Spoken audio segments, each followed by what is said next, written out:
Itangazo rya NES dore inkuru nziza ku banyeshuri biga mu Rwanda by'umwihariko abakiri kwiga muri za primaire, za troncome ndetse na za A level by'umwihariko abantu biga mu wa kane, mu wa gatanu no mu wa gatandatu. Ni inkuru nziza rero ku banyeshuri mwese aho muri hose, ndagusabye iyi video ntigucike cyangwa se aya makuru ntugende utamenye, kugira ngo ubashe gusobanukirwa byinshi mu itangazo NESA imaje gutangaza cyangwa se imaje gusohora muri aka kamwanya rireba abarezi, abadiregiteri ndetse n'abanyeshuri by'umwihariko muri rusange. Ariko iri tangazo rikaba rireba buri munyarwanda wese aho bakagera, kugira ngo aya makuru nawe abashe kuyamenya. Ni itangazo by'umwihariko rero rije mu kanya gatonya kandi rero buri muntu, nimba uri umubyeyi w'umunyeshuri, ndagusabye urebe iyi video kugera irangiye, kugira ngo ubashe kumenya byinshi no gusobanukirwa ku byo NESA ibashije gutangaza aka kanya rireba abanyeshuri bose biga mu Rwanda. Muri iri tangazo rero turarebera hamwe ingingo eshatu z'ingenzi ari nazo NESA nawe yaganiriyeho by'umwihariko nyine yabashije gutangaza. Ingingo ya mbere rero nta yindi, ni ingingo irebana n'igihe, amatariki cyangwa se igihe abanyeshuri bazatangira examine muri iki gihembwe cya 2025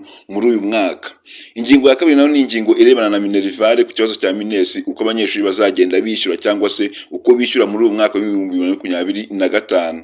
Ingingo ya gatatu rero ni ingingo ijyanye na gahunda nzamurabushobozi w'umunyeshuri cyangwa se y'umwana by'umwihariko. Ni ya ngingo nyine abantu benshi musanzwe muzi cyangwa se mumenyereyeho. NESA yongeye iyigarukaho muri iri tangazo kugira ngo abantu babashe kongera kwibuka iyi gahunda nzamurabushobozi w'umunyeshuri igiba hagati cyangwa se igihe abanyeshuri baba barafunze mu gifungo. Rero iyi niyo ngingo eshatu tugiye kuganiraho muri iyi video. Ndagusabye niba uri kuno rugamba ugeze kuri channel yacu ya Eagles TV Show, ndakwinginze kora subscribe ukanda inzogera kugira ujye ukomeza kubana natwe mu zindi video dukora umunsi ku munsi kandi zigiye gushikiraho, kugira nkuko rero twababwiye ko turi buze